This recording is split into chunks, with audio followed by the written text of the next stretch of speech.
بسم اللہ الرحمن الرحیم۔ شروع اللہ کے نام سے جو بڑا مہربان نہایت رحم کرنے والا ہے۔ آپ صلی اللہ علیہ وآلہ وسلم کے والد گرامی عبداللہ عبد المطلب کے سب سے خوبصورت پاک دامن اور چہیتے لڑکے تھے۔ انہیں ذبیح بھی کہا جاتا ہے۔ اس کی وجہ یہ ہے کہ زمزم کی کھدائی کے دوران جب کنویں کے نشانات برآمد ہوئے تو قریش نے بھی عبد المطلب کے ساتھ شرکت کرنی چاہی اور اس کے لیے ان سے جھگڑا کیا، جو بڑی مشکل سے فروغ ہو سکا۔ یہ دیکھ کر عبد المطلب نے نظر مانی کہ اگر اللہ نے ان کو 10 لڑکے دیے اور ہر ایک مقابلے کے لائق ہوا تو وہ ان میں سے ایک کو اللہ کی راہ میں ذبح کر دیں گے۔ اب اللہ کا کرنا ایسا ہوا کہ ان کی مراد پوری ہو گئی۔ چنانچہ انہوں نے سب لڑکوں کے درمیان قرہ ڈالا۔ قرہ عبداللہ کے نام سے نکلا، لہٰذا ان کو ذبح کرنے کے لیے خانہ کعبہ کے پاس لے گئے، مگر قریش نے انہیں روک دیا۔ بالخصوص عبداللہ کے بھائی اور ماموں سخت آڑے آئے۔ بالآخر یہ فیصلہ ہوا کہ ان کے بدلے 100 اونٹ ذبح کر دیے جائیں گے۔ چنانچہ عبد المطلب نے ایسا ہی کیا۔ اسی لیے آپ صلی اللہ علیہ وآلہ وسلم کو 2 ذبیح کی اولاد کہا جاتا ہے۔ ایک ذبیح حضرت اسماعیل علیہ السلام تھے اور ایک آپ صلی اللہ علیہ وآلہ وسلم کے والد عبداللہ۔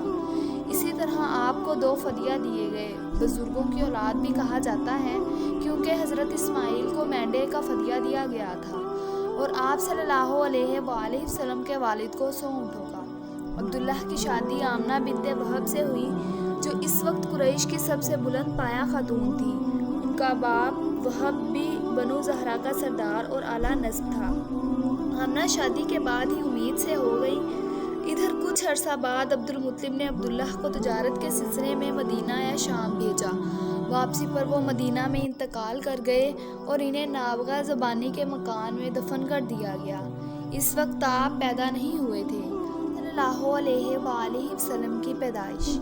آپ صلی اللہ علیہ وآلہ وسلم مکہ مکرمہ میں شعب بنی ہاشم کے اندر موسم بہار میں پیدا ہوئے اور یہ دوشنبہ کی صبح تھی، ربیع الاول کی 9، اور کہا جاتا ہے کہ 12 تاریخ سال وہی تھا جس میں ابرہہ نے مکہ پر حملہ کیا تھا، کیونکہ وہ اپنے ساتھ ہاتھی بھی لایا تھا اور عربی میں ہاتھی کو فیل کہتے ہیں، اس لیے اس سال کا نام عام الفیل پڑ گیا۔ اس روز 22 تاریخ تھی۔ پیدائش کے وقت دایا کا کام حضرت عبد الرحمن بن عوف کی والدہ شفا بنت عمرو نے انجام دیا۔ جب آپ صلی اللہ علیہ وآلہ وسلم پیدا ہوئے تو آپ کی والدہ کے جسم سے ایک نور نکلا جس سے ملک شام کے محل روشن ہو گئے۔ پھر والدہ نے عبد المطلب کے پاس آپ صلی اللہ علیہ وآلہ وسلم کی پیدائش کی خوشخبری بھجوائی۔ وہ شاداں فرحاں تشریف لائے اور آپ صلی اللہ علیہ وآلہ وسلم کو خانہ کعبہ میں لے جا کر اللہ تعالیٰ سے دعا مانگی اور اللہ کا شکر ادا کیا اور اس پر توقع کی کہ آپ کی تعریف کی جائے گی۔ آپ صلی اللہ علیہ وآلہ وسلم کا نام محمد رکھا۔ پھر عرب کے دستور کے مطابق 7ویں دن عقیقہ اور ختنہ کیا اور لوگوں کی دعوت کی۔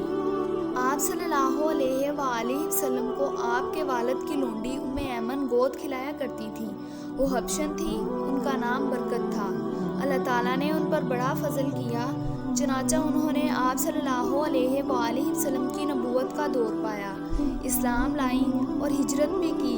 پھر آپ کی وفات سے 5-6 مہینے بعد وفات پا گئیں۔ رضاعت۔